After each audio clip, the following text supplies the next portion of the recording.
Today's video is sponsored by Door Inner Child, a Mario-like platformer that has won several gaming prizes, including Indie Prize finalist for the Tokyo Game Show 2019, Best Innovation Top 3 Unity Korea, and Songan World Game Show 2019 Indie Game Invitation. Jump into Door and go on a trip to heal the mysterious and beautiful world of the soul. You visit various stages that express complex emotions, where you will overcome puzzles and obstacles while enjoying a colorful, beautiful world where the mind is expressed in all different ways through the excellent graphics and stages that depend on what emotion the world is going through at that time. Door Inner Child has been made and maintained completely by one single developer who has had this concept and design in development for 2 to 3 years, so you know that this game will deliver on the quality. Check out my link in the description and the top comment and start playing this Mario-like platformer today. You will enjoy Door Inner Child, I guarantee it.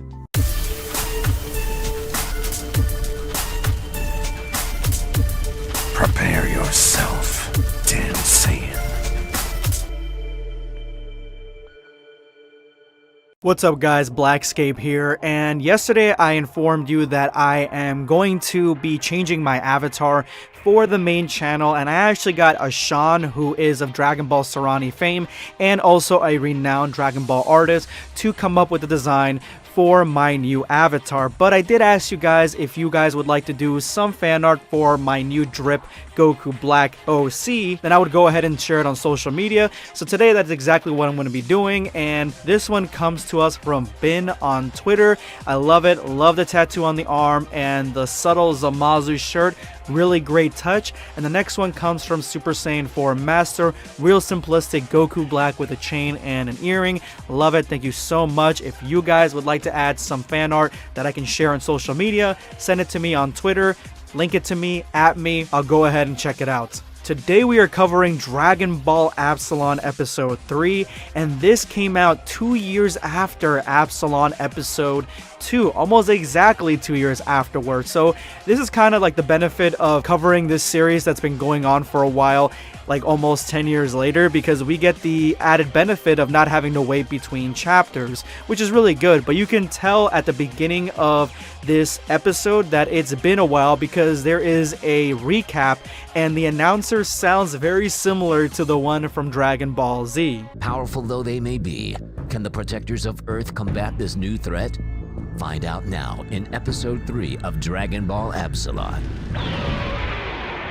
So Goten defeated the Saiyan soldier, and in his defeat, he injected himself with a serum and transformed into Uzaru against his captain's wishes. Actually, his captain even says at the beginning of this episode that if I had known that you had taken this vial, I would not have brought you with us, which honestly, it gives a lot of added context to the villains, that they really weren't looking for bloodshed or terror or destruction when coming to the planet, which is really against what the Saiyans were all about, at least this version of the Saiyans from the Bardock special and the original Dragon Ball Z.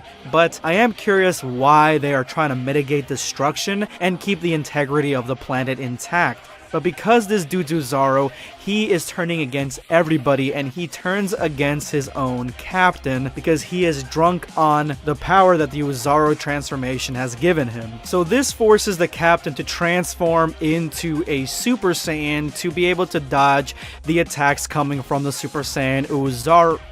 Wait, hold the phone. This is something that went past me completely at first.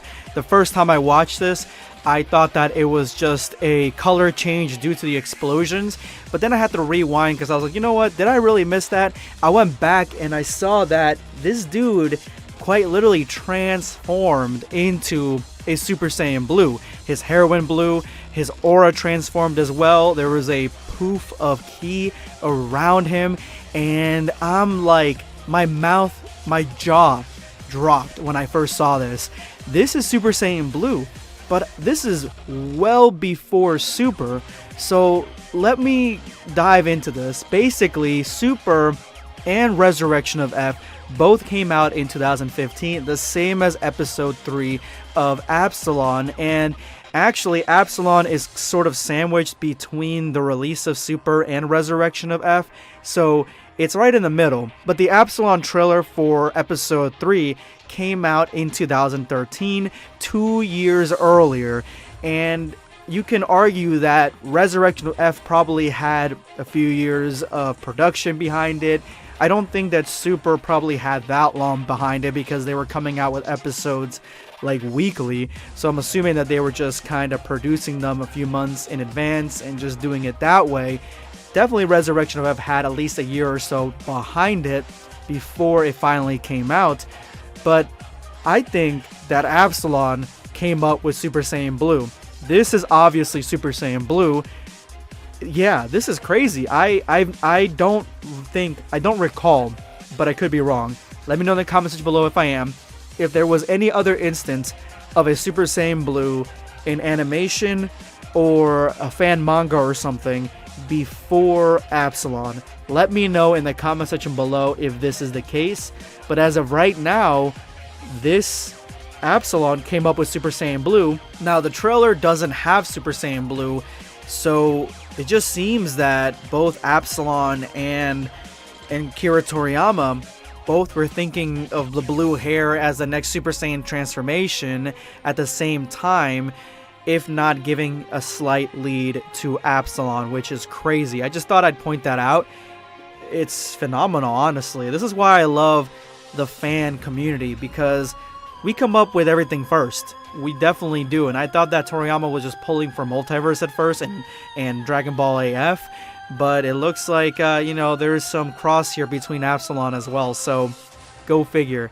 This is awesome. An awesome find. Completely made my day. So after the captain delivers a devastating blow to the Uzaru, his attention goes back to Goten and Trunks, who both transform to Super Saiyan 3s, but it's not enough to combat the power of the Uzaru. You actually kind of feel the weight and the intensity of a Super Saiyan Uzaru, which I definitely like. I like that there is some grounding here as to how powerful this Grade A form actually is, and he defeats them essentially in a ki blast, a ki struggle, forcing Goten and Trunks to transform, or to fuse I mean, into Gotenks. Which, to be honest, this is the most drip Gotenks I've ever seen. Look at this jacket. This is Gotenks dripping hard.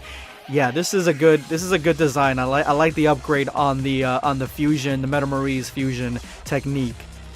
So the villain goes to Raditz's grave, pulls the skeleton out, and reforms it into seeing exactly what it looked like when it was alive.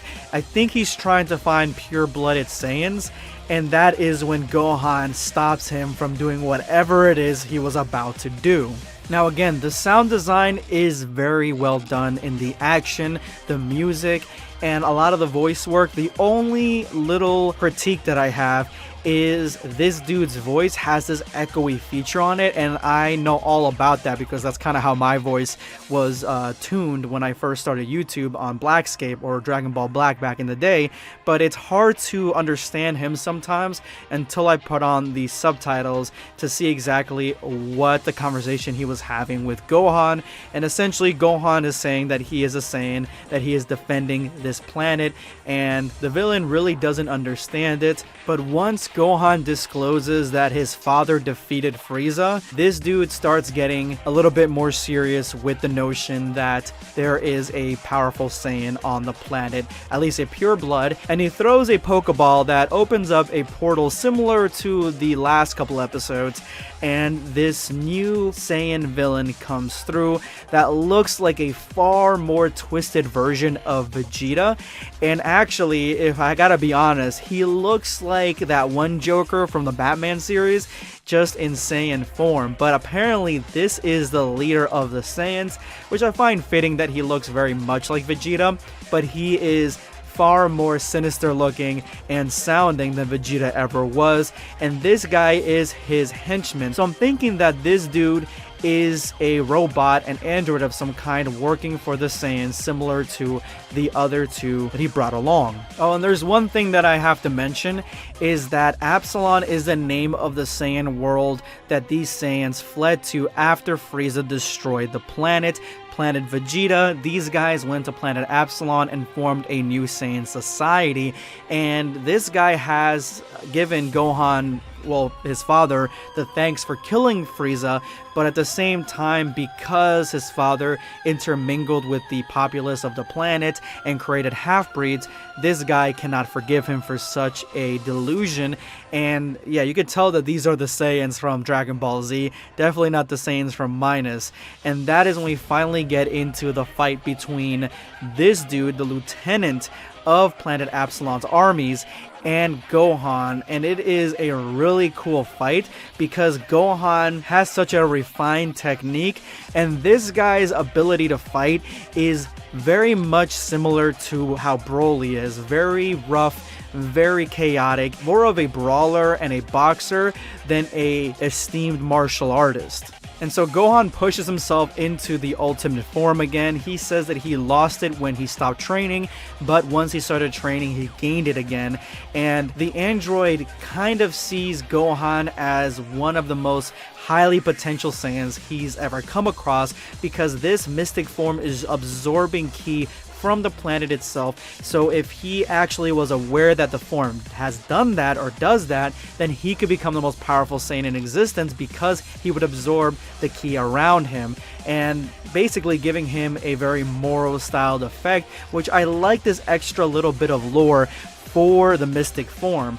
But it does underperform in this battle because the Super Saiyan version of the Lieutenant is so much stronger than anything we've seen before that even the Mystic Gohan version doesn't really have much of a chance in defeating him, and they are fighting basically on equalish terms, but for the most part even Mystic Gohan is being pushed back, and I honestly wish that Mystic Gohan had a little bit more oomph in this delivery, even though he does give a serious beatdown to the Lieutenant for a small second. And so the episode ends with the Lieutenant delivering what could be a finishing blow on Gohan, and that is the end of Dragon Ball Absalon Episode 3.